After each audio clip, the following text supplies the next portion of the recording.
মাননীয় স্পিকার, গত কয়েকদিন ধরে সোশ্যাল মিডিয়ায় এবং আজকে সংসদে বসে মাননীয় বিরোধী দলীয় নেতাদের, বিরোধী দলের সদস্যদের সংবিধান, আইন, রাজনীতি, আন্দোলন, অভ্যুত্থান, বিপ্লব সম্পর্কে যে কথাগুলো শুনছি, আর মনে হচ্ছে আমার 30 বছরের পেশাগত জীবনের শিক্ষা, আমার 30 বছরের আইনজীবী হিসেবে যে অভিজ্ঞতা, তা কি সব মিছে, সবই ভুল, সবই কি মিথ্যে, এইটা মনে হচ্ছে। কিছুক্ষণের মধ্যেই আমার সম্বিত ফিরে আসার পরে মনে হলো বিরোধী দলের মাননীয় সদস্যরা ওনারা জানেনই না ওনাদের কিসের উপরে আন্দোলন বক্তব্য রাখছেন।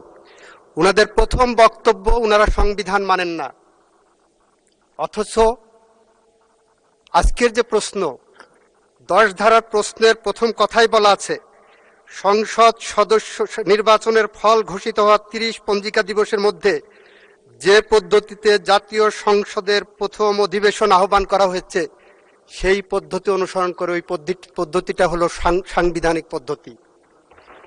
একদিকে বলবেন 72-এর সংবিধান মানবেন না, আর একদিকে পদ্ধতি নেবেন সাংবিধানিক পদ্ধতি। মাননীয় স্পিকার, আজকে আমার বিরোধী দলের সদস্যরা যে বক্তব্য দিচ্ছেন, যে শপথ নিয়েছেন, সেই শপথ নিয়েছেন, নির্বাচিত হয়েছেন ওই সংবিধানের আলোকে। ওই বিরোধী দলীয় সদস্যরা যে অধ্যাদেশের উপরে, আদেশের উপরে নির্ভর করছেন, ওই আদেশের 12 ধারাটা পড়ে দেখেন। ওনারা জুলাই সনদকে সংবিধানে জুলাই সনদ অন্তর্ভুক্ত করার ব্যবস্থা গ্রহণ করা হবে বলে সেই আইনে উল্লেখ করা হচ্ছে। সুতরাং আমাদের বুঝতে হবে 72-এর সংবিধান আমাদের কাছে বেসিস। এটা 24-এর জুলাই বিপ্লব উত্তর সময়ে, গণ অভ্যুত্থান উত্তর সময়ে এই ম্যান্ডেটটা জনগণ আমাদেরকে দিয়েছে। এই সংবিধানকে সামনে রেখে যাবতীয় কার্যক্রম পরিচালিত হবে এবং যাবতীয় কার্যক্রমে আমরা সংশোধনী আনতে পারবো সংবিধানে। মাননীয় স্পিকার, আমরা এখানে যখন বক্তব্য দিচ্ছি, তখন সেই বক্তব্যের কেন্দ্রবিন্দু হলো জুলাই সনদ।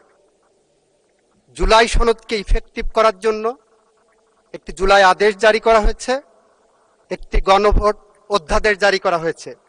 সবকিছুর কেন্দ্রবিন্দুতে আছে জুলাই সনদ।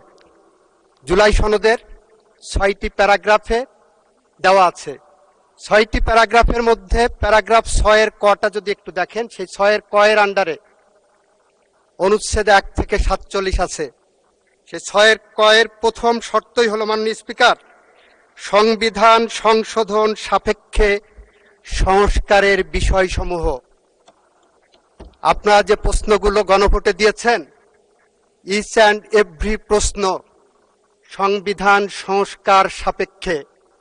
মাননীয় স্পিকার, আমরা যারা বিএনপি করি, আমরা একটু সহজ সরল, জুলাই বিপ্লবীদের মতো একটু আবেগী, জুলাই বিপ্লবীদের মতো জন আকাঙ্ক্ষার কথা চিন্তা করি, জনগণের কথা চিন্তা করি। আপনি জুলাই সনদের 22 অনুচ্ছেদে যে দেখেন, মাননীয় স্পিকার, আমি যদি বলি বিএনপি এই আবেগ নিয়ে এই জুলাই সনদকে ধারণ করে, মাননীয় স্পিকার, জাতীয় সংসদে নারী প্রার্থী দিয়েছিলেন প্রায় 5%। এই সনদে 22-এ বলা আছে, যদি আমি এইভাবে বলি, জুলাই জাতীয় সনদ 2025 স্বাক্ষরের পরবর্তী সাধারণ নির্বাচনে প্রতিটি রাজনৈতিক দল বিদ্যমান 300 সংসদীয় আসনের জন্য প্রার্থী মনোনয়নের ক্ষেত্রে কমপক্ষে 5% নারী প্রার্থী মনোনয়ন দিবে, তবে এটি সংবিধানে উল্লেখ করা হবে না। মানে স্পিকার, আমরা ওই যে জুলাই সনদকে ধারণ করি বুকে, আমাদের রক্ত প্রবাহে জুলাই সনদ মিশে আছে, সেইটাকে ধারণ করেই বিএনপি নারী প্রার্থীকে দিয়েছিলেন। ওনারা জুলাই সনদ বলছেন, জুলাই সনদ বলতে বলতে ওনাদের মুখে ফেনা উঠে যাচ্ছে। এইটা স্বাক্ষরের পরে যে নির্বাচন গেছে, সেই নির্বাচনে একজন নারী প্রতিনিধিকে ওনারা মনোনয়ন দেননি। মাননীয় স্পিকার, জুলাই সনদের 23 অনুচ্ছেদে রাখেন, 23 অনুচ্ছেদে বলা আছে ডেপুটি স্পিকার পদে বিরোধী দলের থেকে, এই যে দেওয়া আছে আপনি পড়েন, আপনি মাননীয় স্পিকার, জুলাই সনদের 23 অনুচ্ছেদে বলা আছে, আপনি আমাকে অ্যাড্রেস করেন, মাননীয় ওনাকে স্পিকার, বলবেন না। 23 অনুচ্ছেদে বলা আছে বিরোধী দলের থেকে ডেপুটি স্পিকার দেওয়া হবে। আমাদের মাননীয় প্রধানমন্ত্রী, আমাদের সংসদীয় দলের নেতা জুলাই সনদকে বুকে ধারণ করেছেন, চেতনায় ধারণ করেছেন, আর করেছেন বলেই ডেপুটি স্পিকার পদটি তাদেরকে অফার করা হয়েছিল। মাননীয় স্পিকার, ওনারা জুলাই সনদ ধারণ করেননি, ডেপুটি স্পিকার পদ ওনারা নেননি। মাননীয় স্পিকার, মাননীয় স্পিকার, ওনারা প্রশ্ন তুলেছেন জুলাই সনদ না 72-এর সংবিধান, জুলাই সনদ না সংবিধান। মাননীয় স্পিকার, আমাদের 1972 সালের যে সংবিধানের আলোকে এই সংসদ রচিত হয়েছে, গঠিত হয়েছে, সেই 72-এর সংবিধানের সাথে বাংলাদেশের লাখো শহীদের রক্তের ঋণ জড়িয়ে আছে। সেই সংবিধানের সাথে লাখো মামুনের ইজ্জত এবং সম্ভ্রম জড়িয়ে আছে। এই সংবিধান যতবার সংশোধন হয়েছে, সেই সংশোধনের মধ্যে 72 থেকে 75 পর্যন্ত একদলীয় শাসনামলে প্রায় 30,000 বিরোধী রাজনৈতিক কর্মীদের হত্যার রক্ত জড়িয়ে আছে। এই সংবিধানে এমন সংশোধনী আছে যেটা পৃথিবীর ইতিহাসে অত্যন্ত বিরল। পৃথিবীর ইতিহাসে মাননীয় স্পিকার,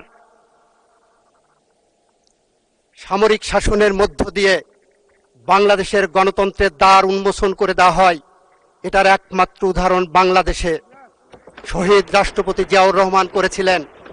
যে কারণে আমরা বলি বাংলাদেশের যা কিছু শ্রেষ্ঠ অর্জন, তার সবকিছু এসেছে শহীদ রাষ্ট্রপতি জিয়াউর রহমান এবং তার পরিবারের হাত ধরে। আমরা বাংলাদেশের মুক্তিযুদ্ধ এনেছি, আমরা বাংলাদেশের সাংবিধানিক সংশোধনী বহুদলীয় গণতন্ত্র এনেছি, ন্যায় বিচারের পথ উন্মুক্ত করার জন্য আমরা বাংলাদেশের বিচার বিভাগের স্বাধীনতা এনেছি।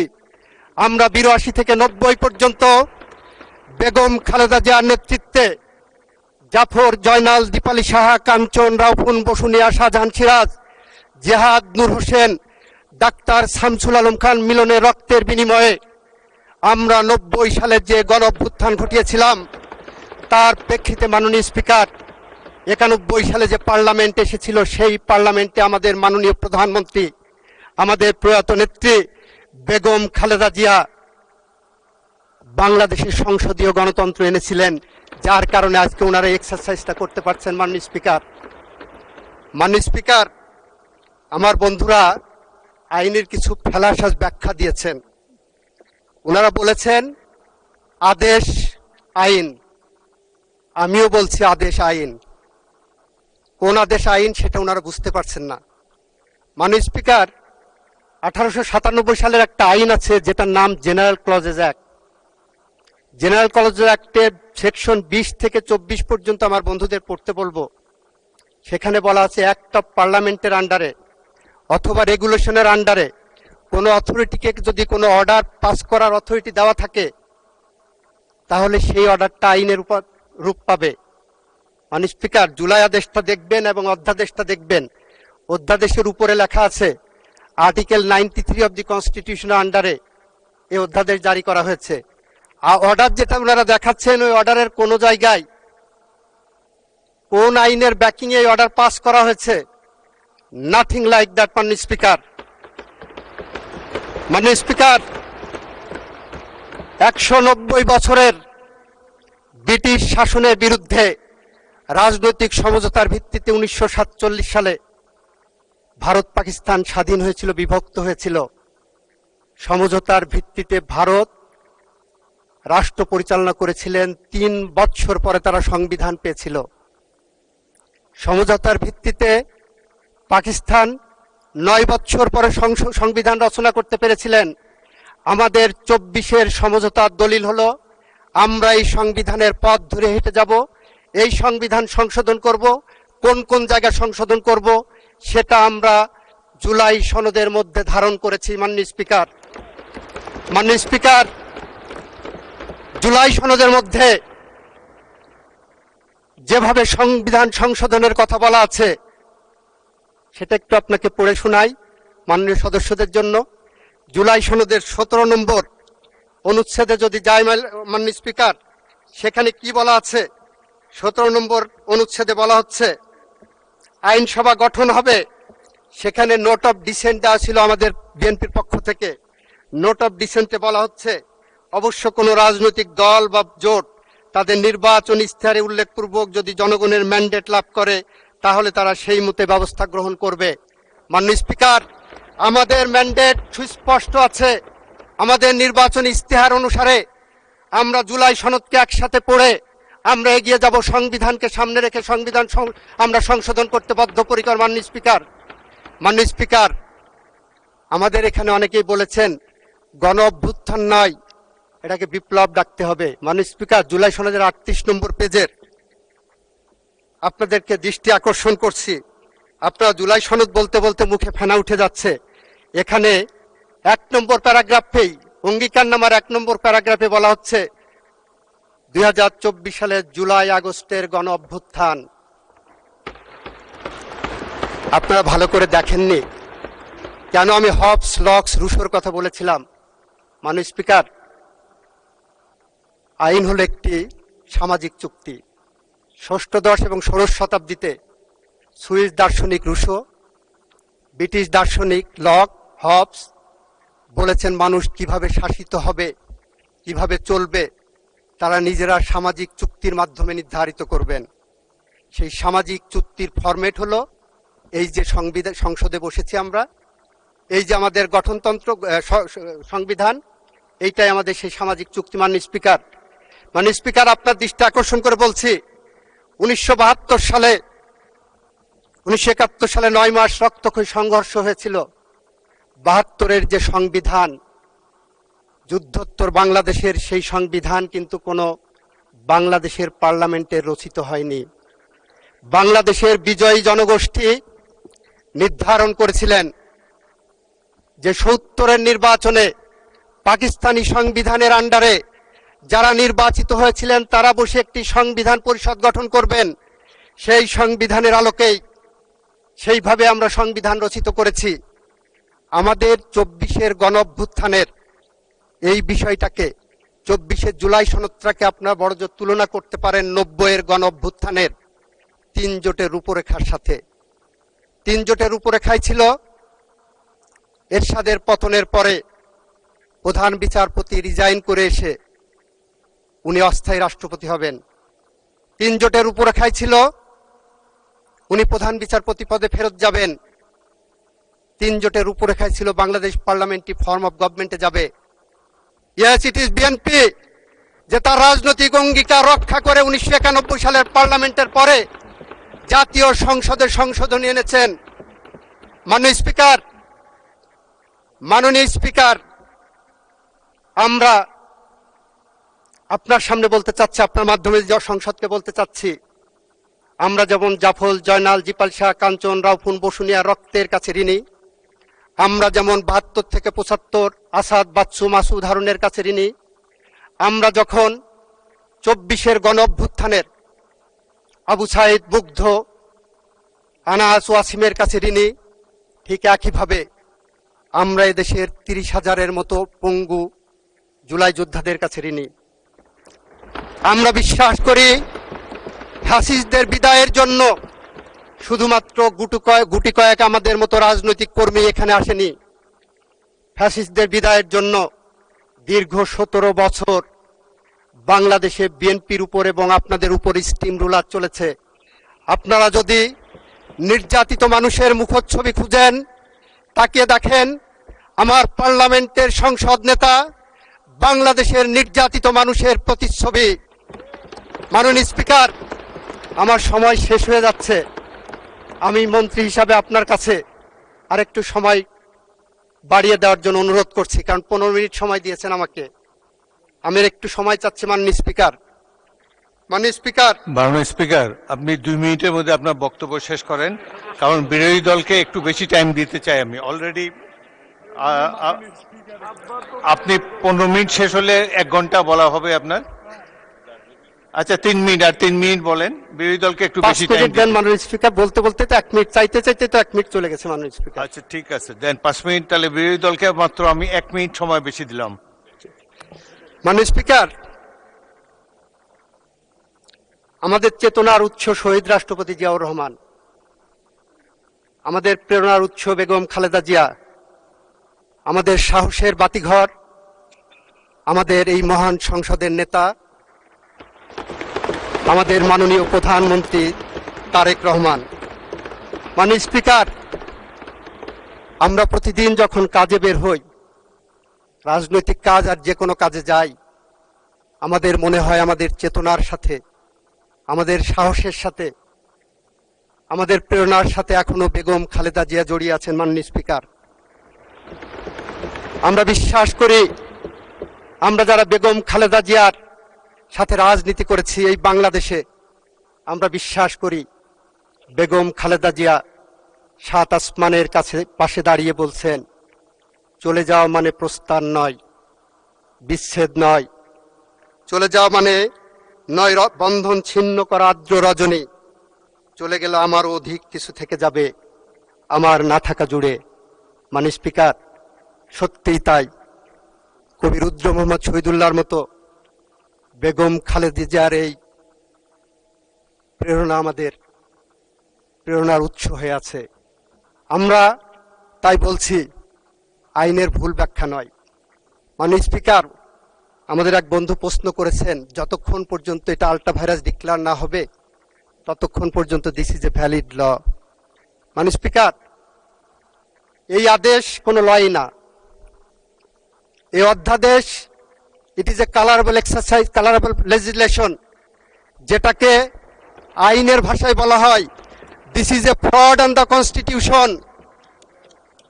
This piece of legislations are committed a fraud on the constitution. কনস্টিটিউশনে যে পাওয়ার দেওয়া নাই সেই পাওয়ার এখানে এক্সারসাইজ করা হয়েছে। এই পার্লামেন্ট সার্বভৌম পার্লামেন্ট, এই পার্লামেন্টকে কোনোভাবেই কোনো আইন দিয়ে বাধ্য করা যায় না। মাননীয় স্পিকার, মাননীয় স্পিকার, আর অর্ডারের ফেট তো বলেছি, সাংবিধানিক কোনো অর্ডার দেওয়ার ক্ষমতা বাংলাদেশ সংবিধানের 4th তফসিলের মাধ্যমে বন্ধ করে দেওয়া হয়েছে। কারণ যখন সংবিধান ছিল না মাননীয় স্পিকার, তখন প্রেসিডেন্ট অর্ডার পাস করতে পারতেন। যখন মার্শাল লর সময় সংবিধান থাকে না, তখন সাসপেন্ডেড থাকলে অর্ডার পাস করতে পারতেন। কিন্তু যখন সংবিধান থাকে, আমাকে প্রশ্ন করা হয়েছে, মাননীয় অ্যাটর্নি জেনারেল, আপনি কোন ক্ষমতা বলে অ্যাটর্নি জেনারেল দায়িত্ব পালন করেছিলেন? যে ক্ষমতা বলে এনসিপির বর্তমান চেয়ারম্যান শপথ নিয়েছিলেন, ওই ক্ষমতা বলেই আমি দায়িত্ব পালন করেছি। মাননীয় স্পিকার, আমার বন্ধুদের বলতে চাই, এই সংকটময় অবস্থায় রাষ্ট্রপতির সামনে রাষ্ট্র রক্ষা করার একটা দায়িত্ব ছিল। আর্টিকেল 64 যদি ওনারা পড়ে দেখেন, আমি অনুরোধ করব, attorney general is for Bangladesh, not of the government of Bangladesh. এই বাংলাদেশকে সঠিক পথে ডাইরেকশন দেওয়ার জন্য I was appointed as the Attorney General for Bangladesh. Article 64টা একটু পড়ে দেখতে বলবো। মাননীয় স্পিকার,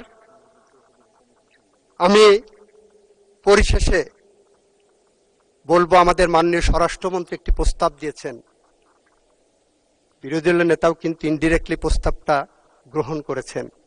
উনি বলেছেন সদস্য সংখ্যা 50-50 হলে ভালো হয়।